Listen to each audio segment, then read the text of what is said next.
Come, come, whoever you are, wanderer, worshipper, lover of leaving. Ours is no caravan of despair. Come, yet again come. Come, come, whoever you are, wanderer, worshipper, lover of leaving. Ours is no caravan of despair. Ours is no caravan of despair. Ours is no caravan of despair. Ours is no caravan of leaving. Ours is no caravan of despair. Ours is no caravan of despair. Ours is no caravan of despair. Ours is no caravan of leaving. Ours is no caravan of despair. Ours is no caravan of despair. Ours is no caravan of despair.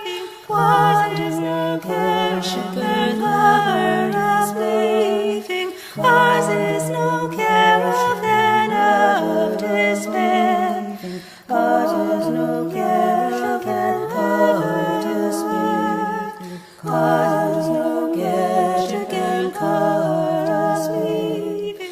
Ours is no caravan of despair. Come, yet again come. You are welcome here. No matter your religious beliefs or lack of belief, you are welcome here. No matter your age, sex, sexual orientation, or gender identity, you are welcome here. No importa tu ciudadanía, tú estás bienvenido aquí. No matter your citizenship, politics, or relationship status. No matter your physical characteristics or health, you are welcome here. Whoever you are, wherever you are from, you are welcome in this place.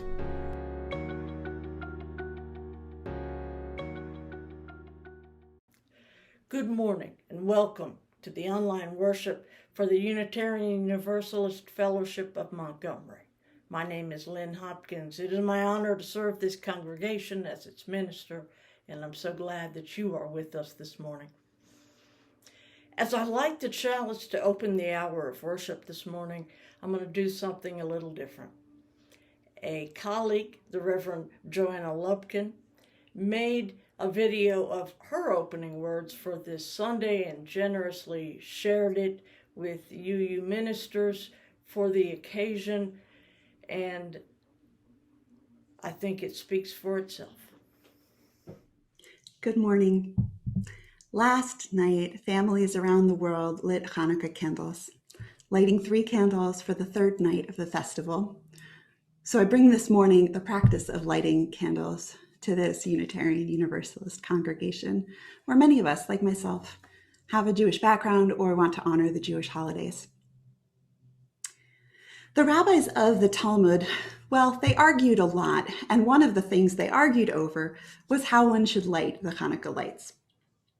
One rabbi and his school of thought that each night you should add an extra light, that on the first night you light 1 candle or lamp, and the second night you light 2, and so on.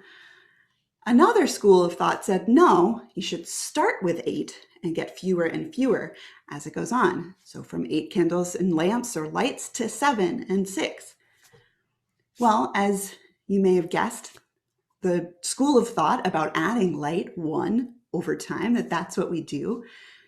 And the rationale is that we should be increasing light. We should be increasing joy in the world. We should be bringing more light to darkness. I'm taking that to heart this year, that in a year where things have been hard, let's add light. Let's add joy. Let's add wonder. So whatever that looks like for you, may this be a season of increasing light and joy, warmth and connection during long nights. I'll sing the Chanukah blessings in Hebrew, the first two blessings over the candle, and the third for the first time in a year where one does something. And since this is the first Sunday this year where we're lighting Chanukah candles together, we'll sing that one as well. And following that, we'll say the English translation.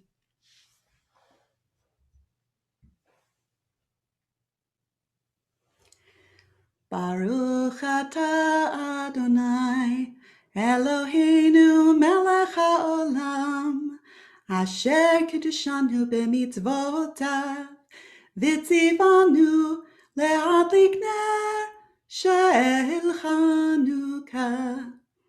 Baruch atah Adonai, Eloheinu melech haolam, she'asa nisim lavotenu bayamim hahem ba'azman hazeh.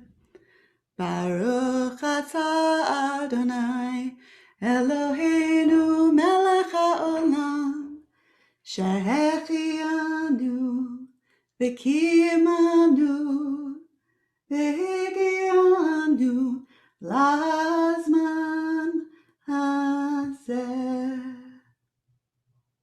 Amen. Blessed are you, source of all, who brings moments of holiness to our lives through the ritual of lighting the Chanukah lights. Blessed are you, source of all, who brings our attention to miracles from ages past to this very moment. Blessed are you, source of all, who has given us life, sustained us, and brought us to this very moment. And let us say, Amen. Happy Chanukah.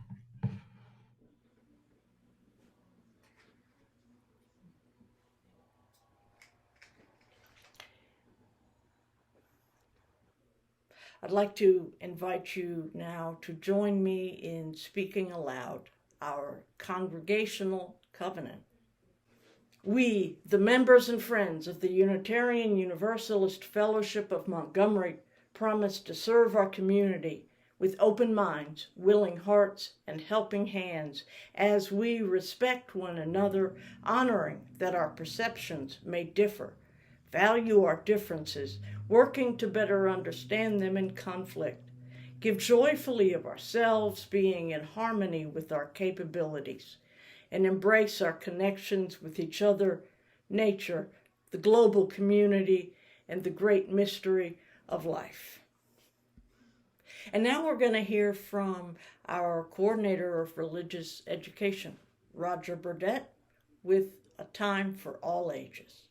Man, when I tell you that our story takes some significant dives into some plot directions today, believe me, join us for Time for All Ages.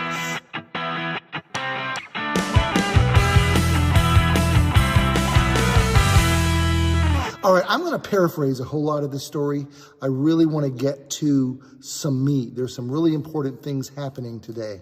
We're reading Greenhorn, a book that I found at New South Books here in Montgomery, and they have graciously given us permission to read this for this video series. Greenhorn by Anna Oswenger and Miriam Nairlove. I'm going to try to keep the backstory really, really brief. So basically, we're at a yeshiva, a Jewish school for young boys in Brooklyn in 1946. Some boys have come over from Poland whose parents died in the Holocaust. The one that we meet, that we're focused on, is Daniel. One of the big things about Daniel is he carries around this box, 10 box. We found out last week there's a rock in the box, but is it a rock? Stop, I'm going to give you a disclaimer right now. The story today deals with possibly human flesh. Now, I've done a little bit of research on this. I would invite you to do the same. Research this. I've done a little bit of research on this. Did Nazis use human bodies during the Holocaust, human bodies, Jewish bodies, to use human fat to produce bars of soap. Now, I found one Jewish source online that says, no, there really is no evidence to support that. But that comes up in today's story. So I'm just hitting some highlights. There was some drama in today's story. Some of the boys tried to force the box out of Daniel's hand. What's in the box, Daniel? And this rock falls out. And they're like, man, what are you, a nutcase or something? Well, then the rabbi walks in. And they're like, Rabbi, this kid's carrying a rock. The rabbi got teary-eyed. He said, we have to bury that. Bury a rock? What are you talking about? And that's where Daniel told the story that his father had told him that during the Holocaust, Nazis experimented by taking fat from Jews and creating soap. Daniel has this bar of soap. He thinks there's a really good chance that that could be either his mama or his papa, and he is not about to let that go. This is very touching to me. So they try to take the soap from him. No, Daniel said, I don't got photographs. I don't got grave to stand with. Maybe fat from mama. Maybe fat from papa. This, my family, mine, give me back. Remember, we've learned some things about Daniel. He's pretty good with languages, but he's new to English. So his English is a little broken, and that's okay. Give that back to me, he says. So let's move the story forward. Aaron, our narrator, who stutters, wants to be a rabbi like his papa. But he's afraid others will laugh at him because he's a stutterer. But man, he is really beginning to show some character and some guts. He stands up to the other boys. He says, so what? So what if Daniel wants to carry around this box with soap in it? He loves that little box. But what about you? What do you love? You don't love anything. You just love to make fun of people. And then Aaron, this gets me a little bit. Aaron turns to Daniel and says, hey, Daniel, my papa says I'm old enough now to ride the bus every day to New York. He says I can sleep at home during the week. And he says you can sleep in our house too. My papa says you've suffered enough. Daniel said, your mama, papa, not my mama, papa. Anybody who loves you can almost be like your mama and your papa. Oh, that's right. I'm getting emotional. I'm going to tell you something in just a second. Anybody who loves you can almost be like your mama and your papa, I said. And Daniel took the box out of my hand. Wow. Let me stop right there and tell you something that I've discovered. This is based on a true story. I thought it was fiction all this time, but it's based on a true story. Aaron did become a rabbi. We'll find out more about that later. Whew. Have a great week.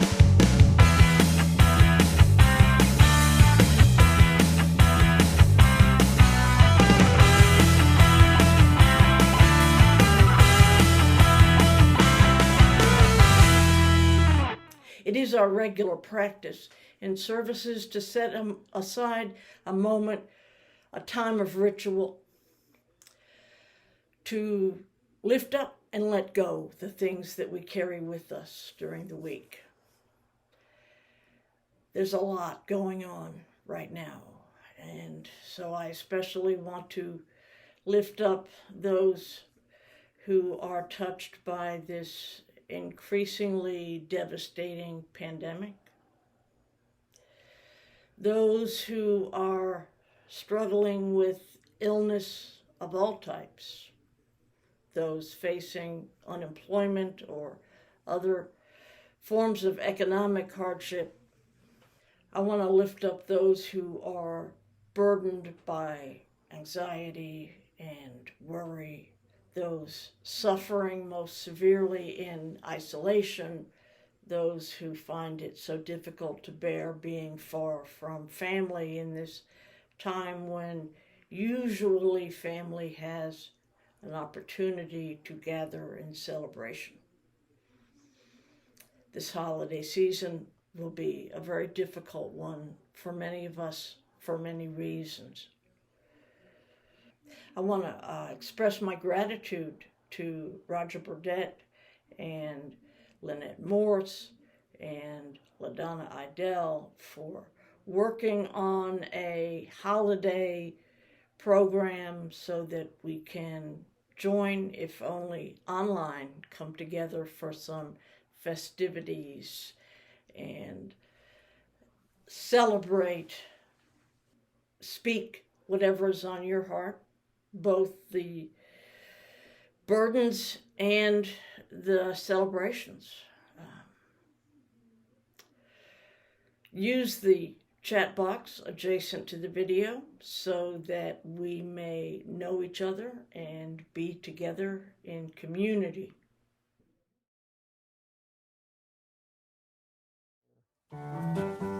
Spirit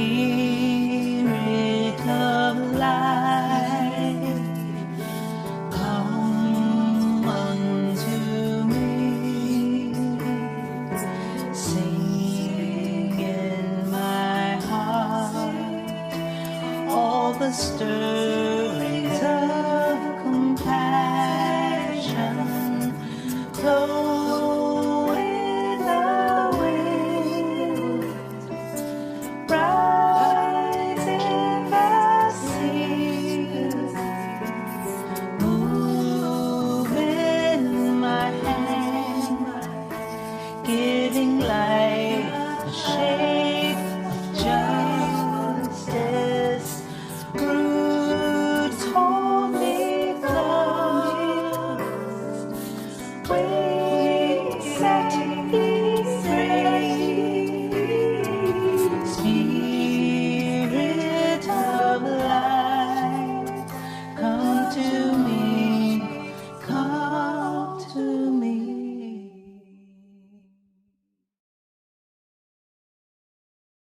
It's our tradition to share 50% of the undesignated Sunday contributions with an organization doing the work on the ground to which we are dedicated in principle. For this quarter, the Social Action Committee, which makes that selection, has chosen the Minister's Discretionary Fund. In a time when so many people are struggling, the Minister's Discretionary Fund is one way that you can contribute to direct assistance for members of our immediate community, members and friends, folks who are facing emergencies.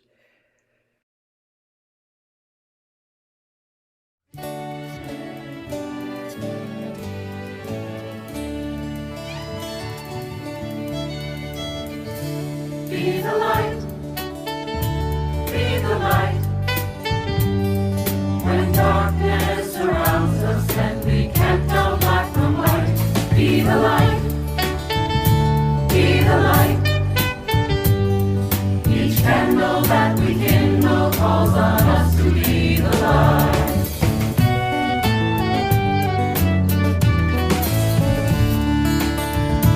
At this chilly time of year, the wind blows harsh and cold, and daylight disappears while darkness takes its hold. We tell the ancient story of the Maccabees' brave fight, but today their task is in our hands.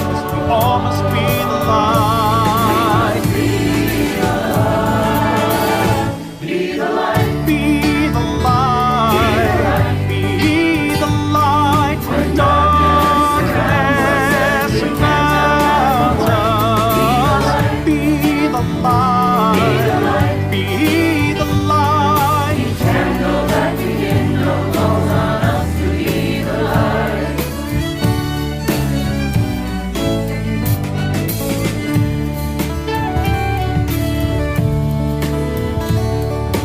History has taught us that tyrants feed on fear, but as long as we are ready to stand and persevere, when we use our strength and power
So in a series that examines the 7 principles of the Unitarian Universalist Association, we are up to number 5. I've been trying to look at some of the finer points or more subtle meanings within the language. The 5th principle is as follows: we, the member congregations of the Unitarian Universalist Association, covenant to affirm and promote the right of conscience and the use of the democratic process in our congregations and in society at large. Now, I laid out in advance what my focus was going to be for each one, and for this one I said I was going to specifically talk about that phrase, the right of conscience. But naturally, with all the stuff going on right now, there was a strong temptation to focus instead on the democratic process, and particularly how and why we as Unitarian Universalists regard the democratic process as a religious practice and a religious ideal. I pretty quickly realized that I couldn't do that today without tackling how it is so clear in this moment.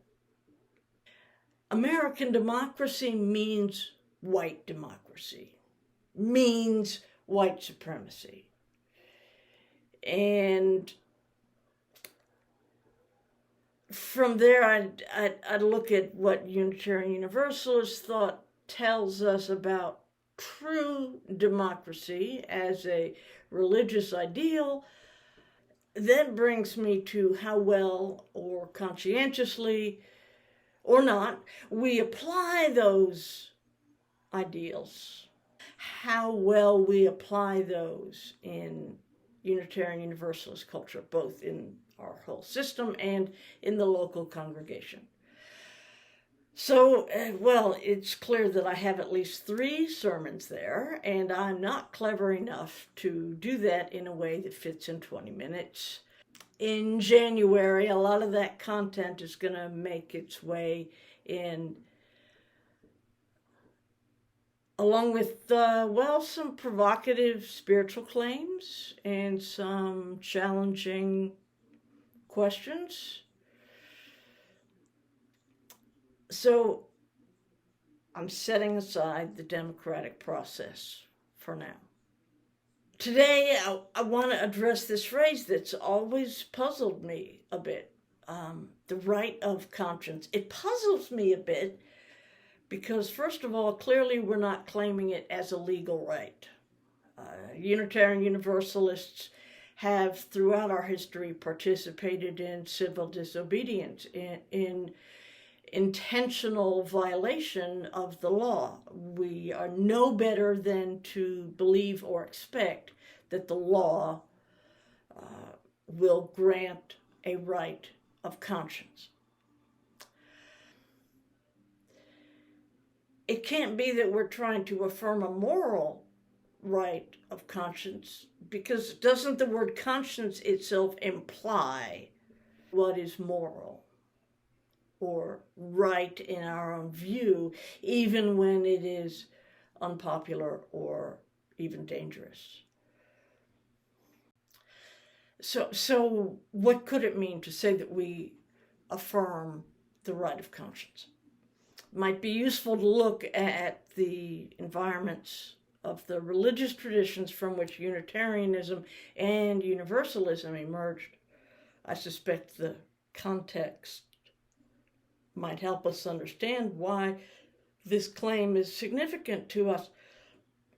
We can see the recognition of and even often reverence for acting according to one's conscience in religious traditions all over the world. Courageous and faithful individuals remain true to their conscience, even under penalty of death. That's how you get martyrs. So it might appear at first that conservative Christianity or conservative Islam celebrate the right of conscience as one of their cherished ideals. But here's where that falls apart. There's a difference when only the acts of conscience that align with official doctrine of the faith leaders are celebrated. People who remain true to the teachings of their particular religious movement, no matter what, those are the great heroes and saints. But those who remain true to the voice of their own conscience, even when it contradicts the teachings of their religious authorities, on the other hand, they're excommunicated or worse.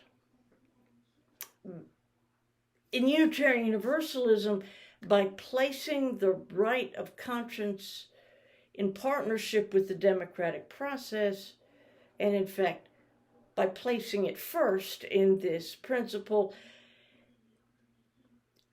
we are saying we cherish the right of every person in our body to disagree and to speak and act in accordance with that disagreement. There is a right of conscience built into our congregational polity and culture.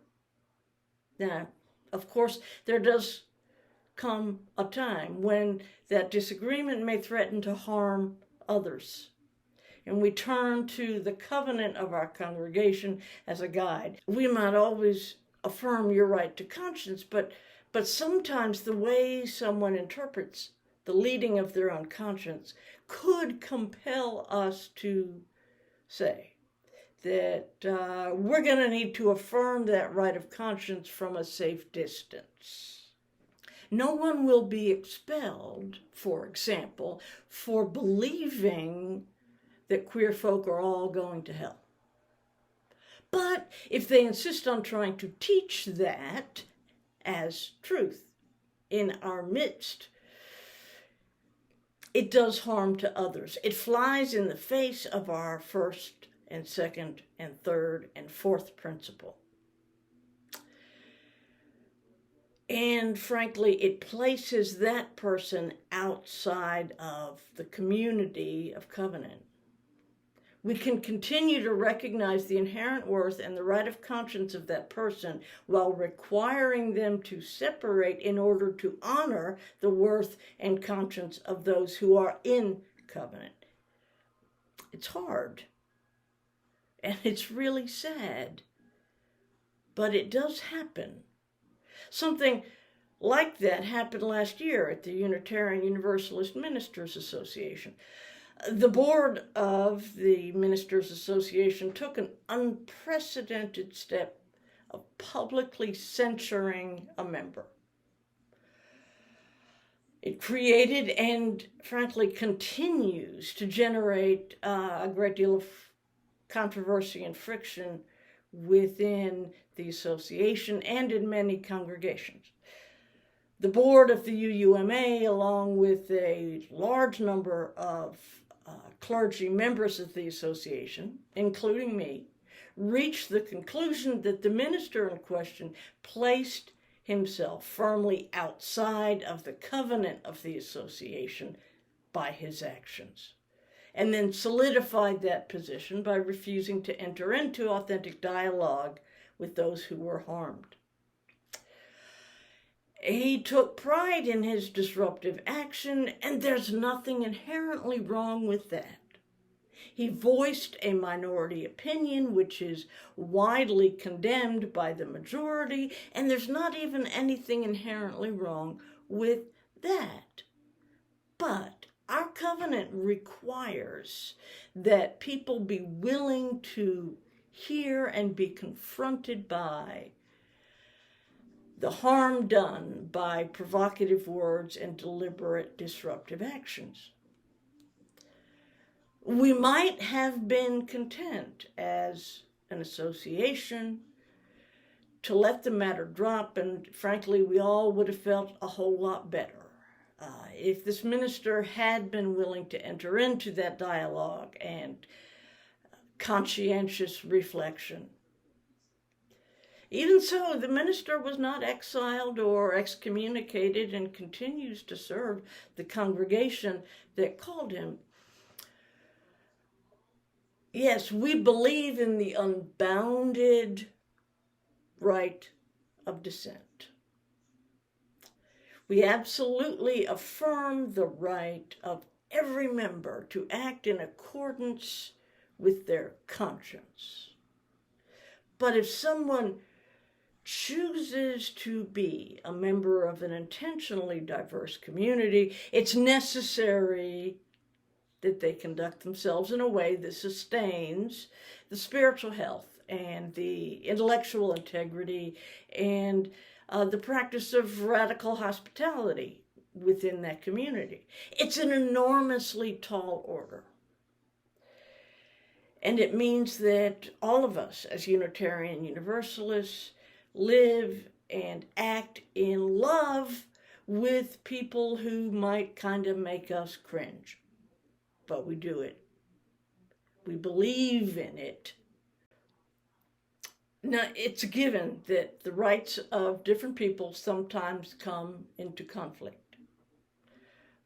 To assert a right of conscience seems to be almost an invitation to such conflict. But we've done it and we continue to do it, navigating each new challenge as it arises. Now, there is a legendary moment in the history of this congregation, the Unitarian Universalist Fellowship of Montgomery. It's a story I heard on my first visit here. Days long before I arrived in Montgomery, it was the midst of the Vietnam War and the Nixon administration. Emotions were running high. Religious convictions, philosophical convictions, political convictions were fervently expressed and fiercely held.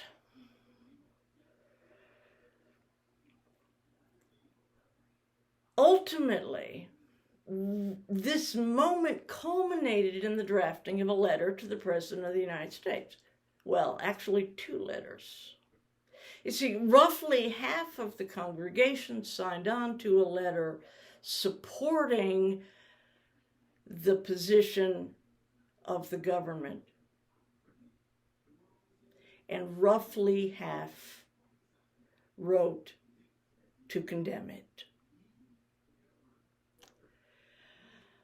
And here we are, not broken, not dissolved by such conflict, but rather strengthened and matured by the willingness of those members to give voice to the conflict and remain present with each other in community. That's how we do it. In the words of the Unitarian minister Theodore Parker in the 19th century, democracy means not I am as good as you are, but you are as good as I am. And my connection to the sacred is only as precious as my willingness to acknowledge the same connection in others. It bears mentioning that the principles, the Unitarian Universalist Association principles, are not any kind of revealed truth. They are not governing rules. They are shared spiritual ideas that we find ourselves to hold in common.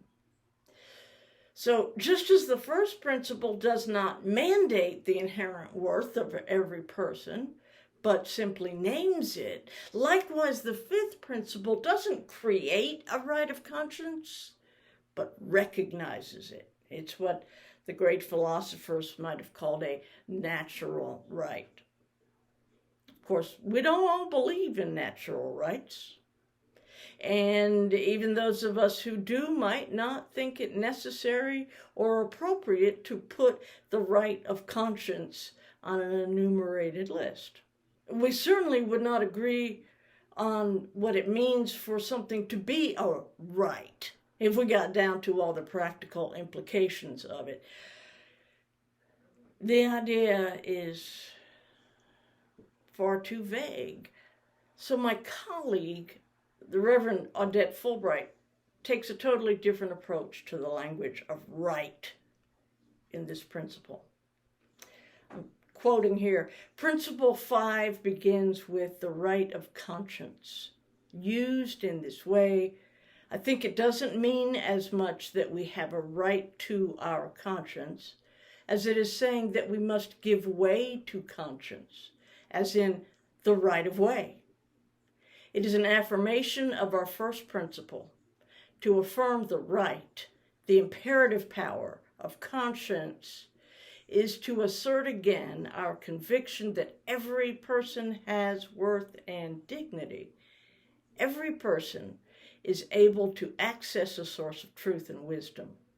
Each of us has a conscience which speaks to us, and as a people we affirm that this voice of conscience has weight with us. We bow to the right of conscience. Odette's one of my favorite preachers, and I don't always agree with her, but I always find her ideas insightful and provocative. It occurs to me after rereading that paragraph several times that maybe the language of rights here serves to kind of take us off the hook when it comes to using explicitly religious language. Let me tell you what I mean. Could it be that this is an expressly humanist way of stating a parallel notion that conscience is a spark of the divine or a voice of godness that resides within each of us? That position lines up nicely with the way that I understand both human existence and divine presence. The mastery of language in the principles lies in the ambiguity, the multiple possible readings of these phrases. So often I wish I could talk to someone who was there, or read the musings of people who were involved in hashing out the language. But in many ways, the continued power of the UUA principles, 2 decades after they were set down, lies in our freedom to read and hear the language in a way that speaks best to our current circumstance. The questions and challenges we face today, by and large, no one in 1981 could have imagined. And they are not. The principles are not fixed or permanent.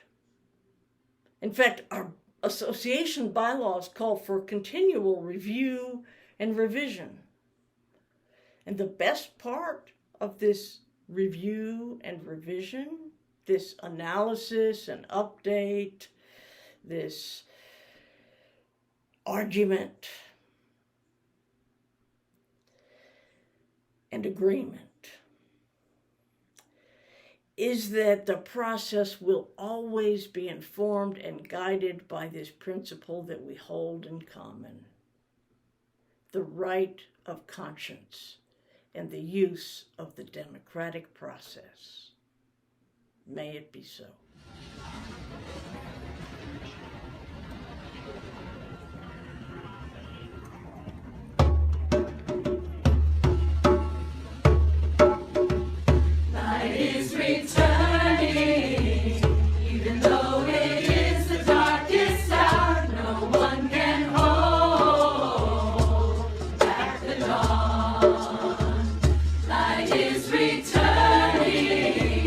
Even though it is the darkest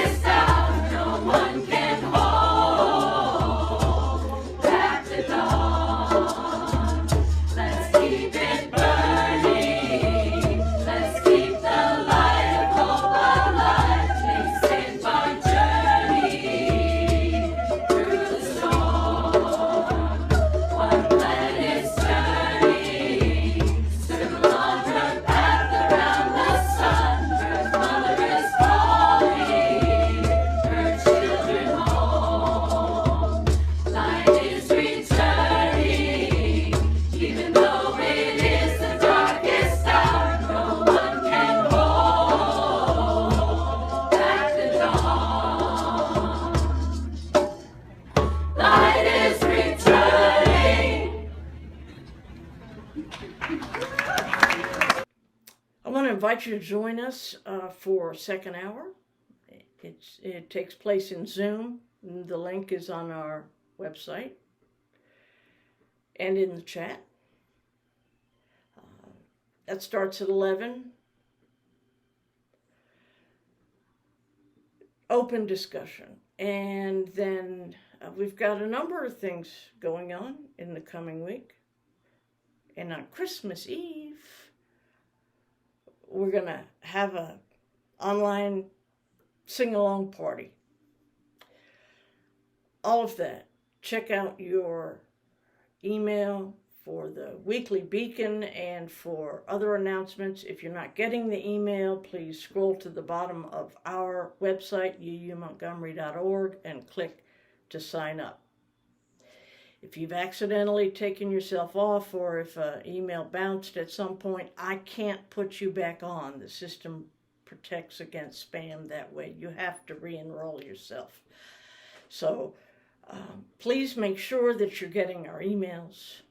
Please join us for the various things that are going to be happening here during the week.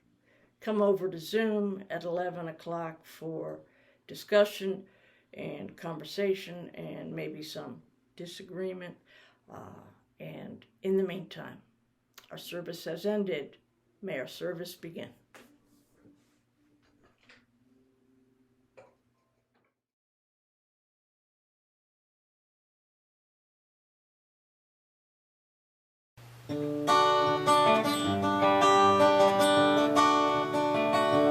If not now, tell me when.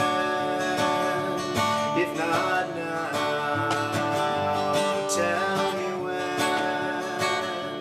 We may never see this moment or place and time again. If not now, tell me when. If not now, tell me when. If not now, tell me when. We may never see this moment or place and time again. If not now, tell me when.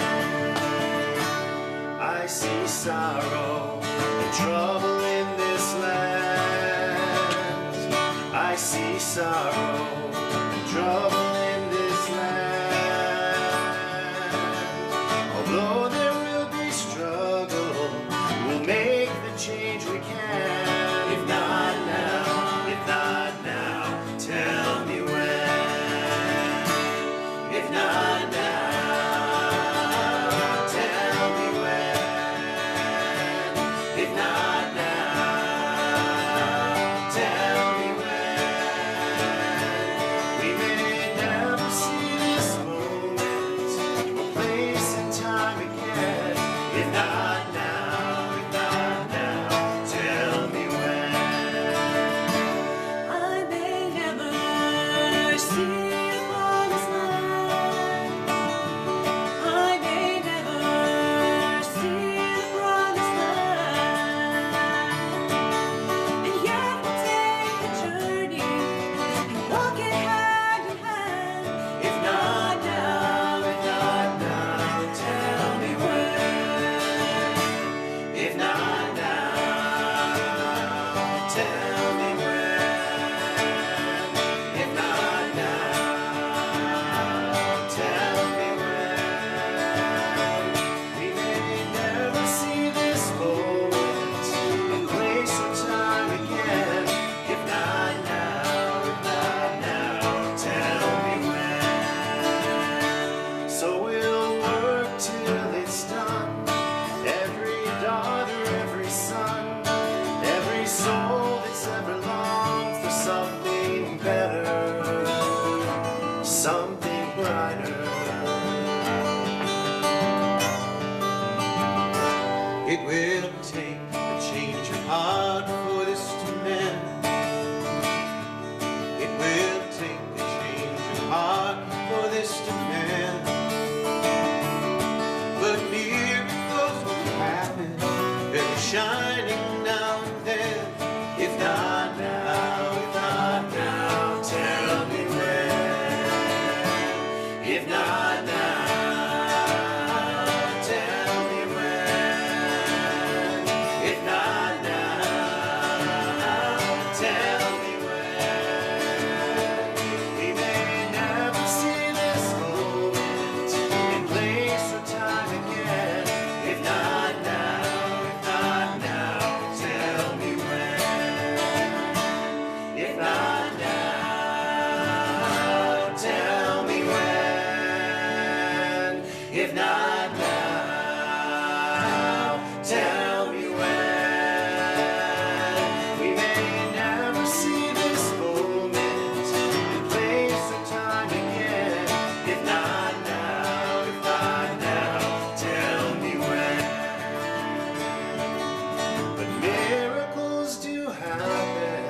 be shining now and then. If not now, if not now, tell